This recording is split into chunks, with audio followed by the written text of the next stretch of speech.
పదవ పర్వము సమరాహ్వాన పర్వము.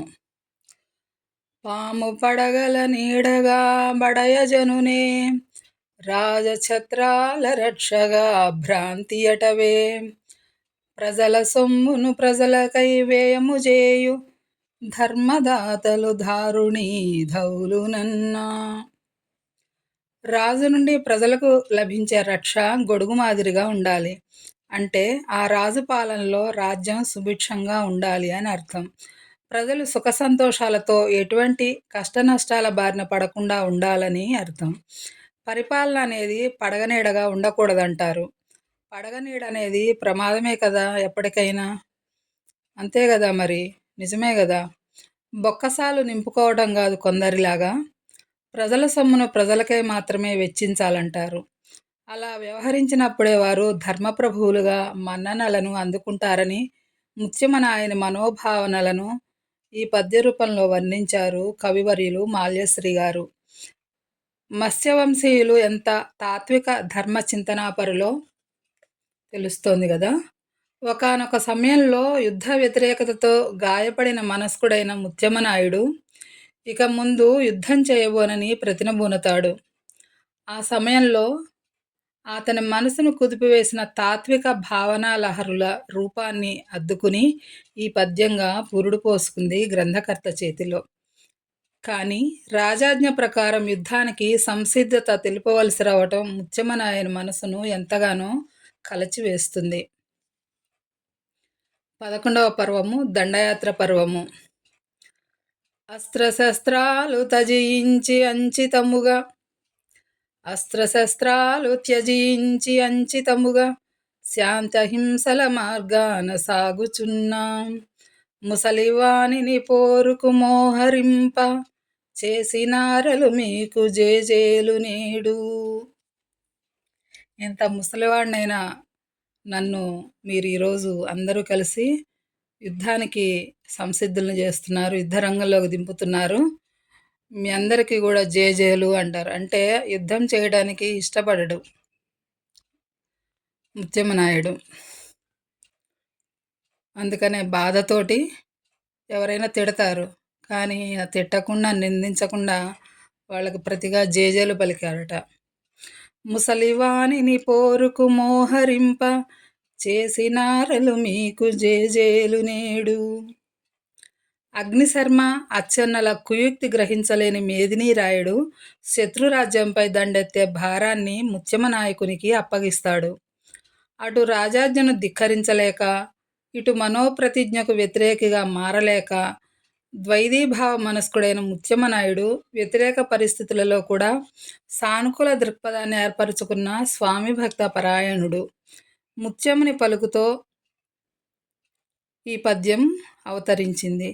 ముసలివాడనని కూడా చూడకుండా పోరు సల్పమంటున్న మీకు జేజేలు అంటాడు సేనాధిపతి తదితరులతో. ఈ మాటలను గమనిస్తే మత్స్యవంశీయులు బాధ్యతగా అప్పగించిన కార్యభారాన్ని తలకెత్తుకుంటూ ఎంత నిబద్ధత కలిగిన వారో ప్రకటితం అవుతోంది. జయము మానవతా ముత్యమా జయహో, మత్స్యవంశమా జయహో అని మనం కీర్తించకుండా ఉండలేము. 12వ పర్వము పర్యావలోకన పర్వము. దారాచన్న దుర్వారధార కలిత అగ్నిశర్మ మంత్రాంగ రహస్య ఘటిత ముత్యనాయకామూల్య సాంగత్యమహిత ఘన వినిర్మిత రాజదుర్గము చర్లదుర్గ వైభవాన్ని, దానికి మూలస్తంభాలుగా విరాజిల్లుతున్న వారిని గురించి ఈ పద్యం అన్నమాట. ఈ పద్యం మన మనసులను ఎంతగానో ఆకట్టుకుంటుందనటంలో సందేహం లేదు కదా. దీన్ని సూక్ష్మంలో మోక్షంలాగా చెప్పుకోవచ్చు. చర్లకోటకు మూలస్తంభాలుగా నిలిచిన ముత్యమనాయుడు, అచ్చెన్న, మేదినీరాయుడు, అగ్నిశర్మల గురించి ప్రస్తావించబడుతోంది. ముఖ్యంగా ఈ పర్వంలో శిల్పకళా చాతుర్యాన్ని రంగరించుకున్న అద్భుత శిల్పి శాతకర్ణి. ఇతడు కేవలం శిల్పకళలోనే కాకుండా స్వయంగా కవివర్యుడు, సచ్చీలుడు, అంతకు మించి స్నేహశీలుడు. అందుకే రాజైనటువంటి మేదినీరాయనికి ఇష్టుడైనట్లుగా కవి యొక్క వర్ణన. మత్స్యవంశజులు ఎంత స్నేహపరాయణులో పరోక్షంగా తెలిపిన పర్వమిది.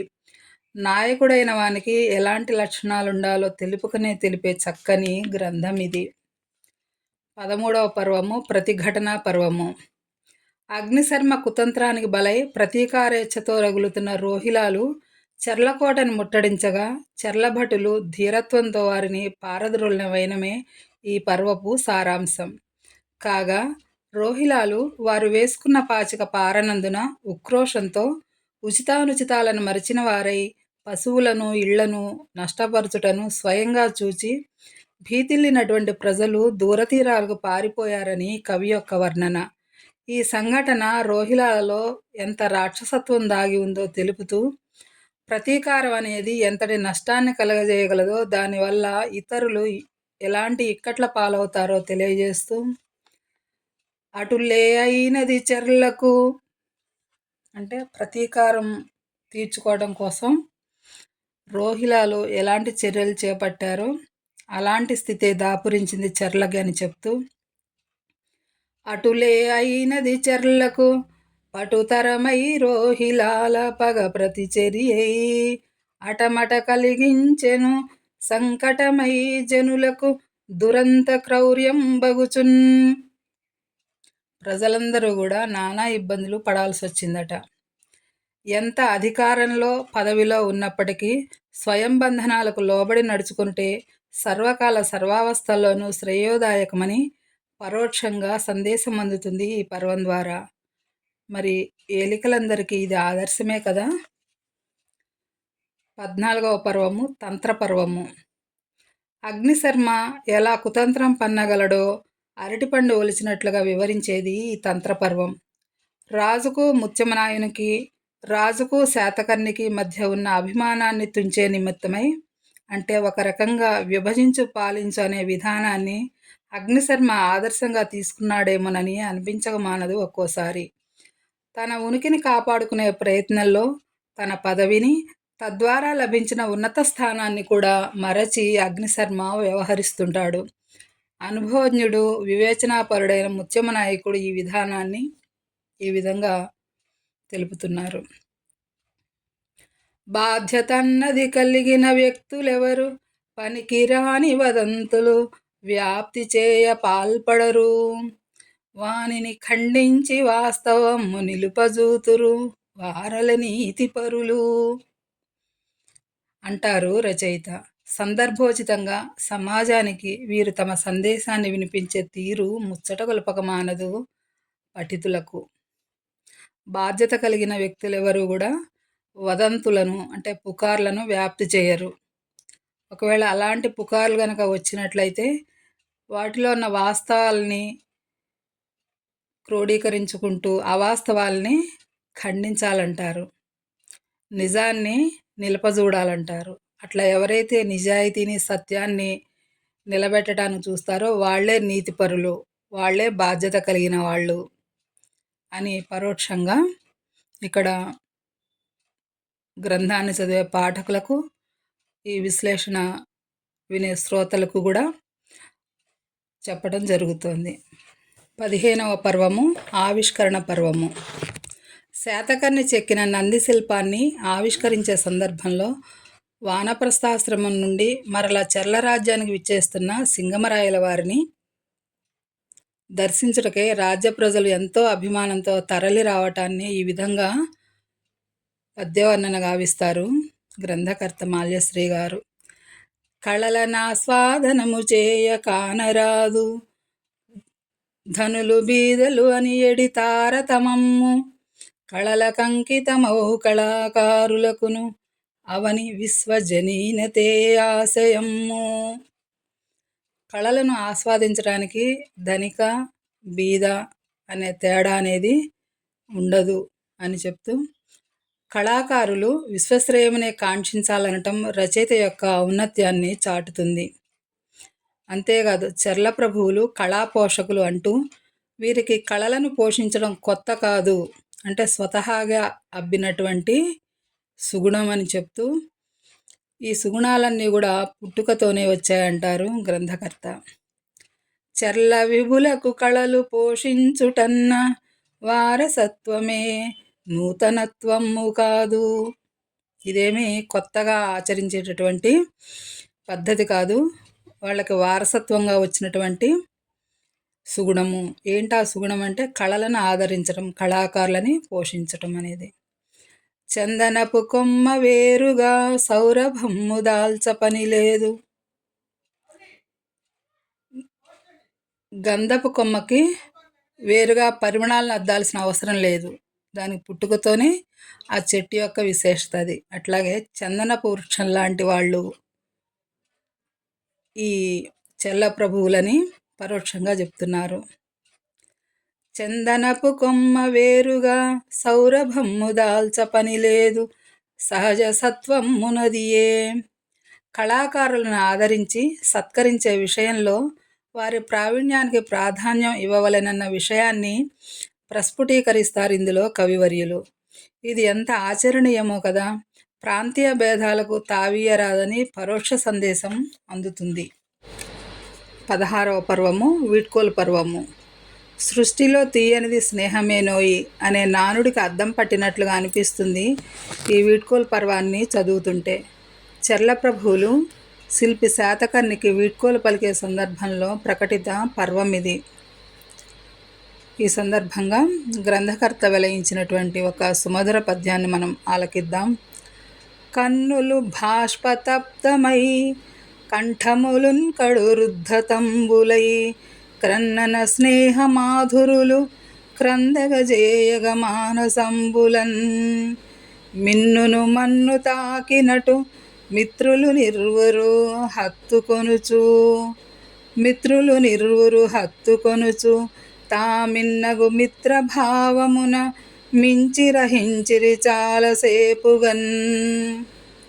మేదిని రాయుడు శాతకర్ణుల మధ్య అల్లుకున్న స్నేహబంధాన్ని ఎంతో ఆర్ద్రంగా వర్ణిస్తారు కవి. సృష్టికిలలోనతా ప్రతి సృష్టి జరుపు శిల్పి ప్రతిభను కనుగొన్న చిత్రమెంతో. ప్రతి శిల్పిలోనూ ఎంతో కొంత నైపుణ్యం దాగి ఉంటుంది. ఆ నైపుణ్యాన్ని గుర్తించి వెలికి తీయగలగటంలో ఉండాల్సిన రసానుభూతిని, కళారాధనను వెల్లడిస్తున్నాయి కదా ఈ పంక్తులు. ఎంత అద్భుతంగా ఉన్నాయండి ఈ పంక్తులు. 17వ పర్వము మహాభినిష్క్రమణ పర్వము. పద్మాక్షయ చేసే ఆగడాలను సింగమనాయుని దృష్టికి తీసుకువెళతాడు ముత్యమనాయుడు. దీనిలో అగ్నిశర్మ పాత్ర కూడా ఉండటంతో ఇతనికి ఉద్వాసన జరుగుతుంది. వెడలిపోతూ పోతూ దీనికంతటికీ సూత్రధారి ముత్యమనాయుడేనని ఎంచి అతన్ని కసితీరా శాపనార్థాలు పెట్టి అగ్నిశర్మ రాజ్య బహిష్కరణ శిక్షను పాటిస్తూ రాజ్య పొలిమేరలు దాటి వెళ్ళిపోతాడు. శాపనార్థాల ప్రభావంతో ముత్యం సోదరులు ఇరువురు అకాల మరణం పాలుకావడం చూస్తుంటే ఇలా అనిపించక మానదు. మనిషికున్న 32 పళ్లలో ఏదో ఒక విషపు పన్ను ఉంటుందని, అందుకే ఎదుటివారిపై శాపనార్థాలు పెట్టకూడదని పెద్దవాళ్ళు చెప్పే విషయం నిజమేనేమో అనిపిస్తుంది. శోకతప్త హృదయులైన రాజ్య ప్రజలు, ముత్యమనాయుని కుటుంబీకులు అంతా కలిసి చర్ల ఆప్తబంధులైన ముత్యమనాయునికి అంత్యక్రియలు జరిపించడం చూస్తుంటే మహాభినిష్క్రమణ పర్వం అనే పేరు దీనికి ఎంతో ఔచితీవంతంగా అనిపిస్తుంది పాఠకులకు మరియు శ్రోతలకు. ఈ సందర్భంలో ఒదిగిపోయిన మరొక పద్యాన్ని విందాం. ఒక భీష్ముడీనాడు ఒరిగినాడంచని దుఃఖసాగరమందు దూలువారు ధర్మజుండొక్కడు తన మహాప్రస్థానమొనరించెనని ఆర్తి మొరయువారు విదురుడొక్కడు నేడు నిదిరించినాడని వెక్కి వెక్కేడ్చిచు ప్రిదులువారు అభినవ బ్రహ్మన్న అమతర్వమందినాడని విచారంబున మునుగువారు. భీష్ముడు లాంటి వ్యక్తి ఈరోజు మరణించినాడనే బాధతో ఆ చెల్ల ప్రజలందరూ కూడా దుఃఖసాగరంలో మునిగిపోయిన సంఘటనని గ్రంథకర్త ఈ విధంగా పద్యంగా మలిచారు. ఈ గ్రంథానికి ఈ పర్వానికే ఈ పద్యం మకుటాయమానంగా భాసిస్తోంది అనటంలో ఏమాత్రం అతిశయోక్తి లేదు. 18వ పర్వము నవాంకుర పర్వము. ముత్యమనాయని వంశంలో నూతన వంశాంకురం జన్మించటాన్ని నవాంకుర పర్వంగా తీర్చిదిద్దారు గ్రంథకర్త. పశ్చాత్తాప్తుడైన అగ్నిశర్మ ముత్యమనాయని కోడలితో తాను చేసిన గతకాలపు తప్పిదాలను తెలుపుతూ తన మనస్సాక్షిగా ఒప్పుకుంటూ ఓదార్పును పొందుతాడు. తనలోని ఈర్ష్యా స్వభావం వలననే రామరాజ్యం అంటే చెర్ల నుండి బహిష్కరణకు గురికావలసి వచ్చిందని, తన జీవితమే భ్రష్టు పట్టిపోయినట్లుగా వాపోతూ దుఃఖ సముద్రుడు అవుతాడు. మత్స్యవంశ మహేశులు మంచివారు, నాయకుడు ముత్యమును మహాన్యాయవర్తి, నన్ను నడివీధిలో బెట్టి నరకకుండా సీమ వెడలించినారరు జీవములతో. ఆ శిక్షించటంలో కూడా ఎంత దయార్థ హృదయాన్ని కలిగి ఉన్నారనే దాన్ని శ్రోతలకు పట్టించింది ఈ పద్యం. ఇంతటి ఘోరాలకు తలబట్ట తనకు ఎట్టి కఠిన శిక్షయు విధించకుండా కేవలం రాజ్య బహిష్కార శిక్ష మాత్రమే విధించిన చెర్ల ప్రభుత యొక్క సుగుణాన్ని కీర్తిస్తాడు అగ్నిశర్మ. రాజులకు దండనాధికారం ఉన్నప్పటికీ కొంత క్షమాగుణం కూడా ఉండాలనే సత్సంస్కారాన్ని జన్మతః పుణికిపుచ్చుకున్నవారు మత్స్యవంశీయులు. ఇట్టివారు ఆజన్మాంతం సత్కీర్తితో వెలుగొందుతారని తేటతెల్లమవుతుంది. సహస్రాధిక పద్యకావ్యంగా కాంతులేనితిన ఈ మన్యభారతం ఎన్నిసార్లు చదివినా ఇంకా ఇంకా చదవాలనిపించేదిగా ఉంటూ చారిత్రక కావ్యంగా మన ముందు ప్రత్యక్షమైనప్పటికీ సాహితీ లోకాన్ని నవరసభరితం గావిస్తూ ఒక అక్షయ పాత్రను తలపిస్తుంది. లోతుగా అధ్యయనం చేసిన కొలది మరెన్నో సామాజిక, రాజకీయ, సంస్కారపూరిత మానవతా కోణాలు దర్శనమిస్తాయి, పాఠకులను రోమాంచితం గావిస్తాయి. ఈ గ్రంథం చదువుతున్నప్పుడు మనకు తెలియకుండానే ఆనాటి కాలంలోకి ప్రయాణం చేస్తూ ఒక అలౌకిక రసానుభూతికి లోనవుతాము. అలాంటి ప్రభువుల పరిపాలన ఇప్పుడుంటే ఎంతో బాగుంటుందనిపిస్తుంది పాఠకులకు మరియు శ్రోతలకు. ఇంతటి చెర్లకోట ఘనచరితను మన భరతజాతికి ఎనలేని కానుకగా అందించిన విశ్వవిద్యాలయ విద్యార్థులకు ఈ చెర్లకోట చరిత్ర తెలపడం ఎంతో ఆవశ్యకం. తప్పనిసరిగా నేటి యువతతో బాటుగా భావితరాల వారికి కూడా ఈ గ్రంథం ఒక ఆదర్శ పాఠ్యాంశంగా రూపొందగలదని నా ఆకాంక్ష. గురుతుల్యులు శ్రీ మాల్యశ్రీ గారికి హృదయపూర్వక అభినందనలు మరియు శుభాకాంక్షలు. మున్ముందు వీరి కలం నుండి మరెన్నో చారిత్రక పద్య కావ్యాలు వెలువడి సాహితీ లోకాన్ని ప్రకాశింపజేస్తూ నేటి సమాజాన్ని నవచైతన్యపు దిశగా నడిపింపజేయాలని, మన తెలుగువారి సాంస్కృతిక మూలాలు పరిఢవిల్లజేయాలని నా అభిలాష. విశ్లేషకులు సోంపాక సీత, రిటైర్డ్ ఉపాధ్యాయురాలు, గజల్ కవయిత్రి, భద్రాచలం. ధన్యవాదాలండి. తప్పకుండా ఈ విశ్లేషణను మీ మిత్రులకు, ఎవరైనా డిగ్రీ కానీ పీజీ కానీ చేసే విద్యార్థులుంటే తప్పకుండా తెలియజేయండి. అంతటి ప్రాముఖ్యత వహించినటువంటి ఈ చెర్లకోట చరిత కనుమరుగు అవ్వకూడదు. అదే గ్రంథకర్త యొక్క ఉద్దేశం. భావితరాల వారికి కూడా ఇది ఒక చరిత్రగా తెలుగు పాఠ్య బోధాంశంగా అందగలదని ఆకాంక్షిస్తూ మీ అందరి వద్ద సెలవు తీసుకుంటున్నానని. ధన్యవాదాలు. మీ సోంపాక సీత.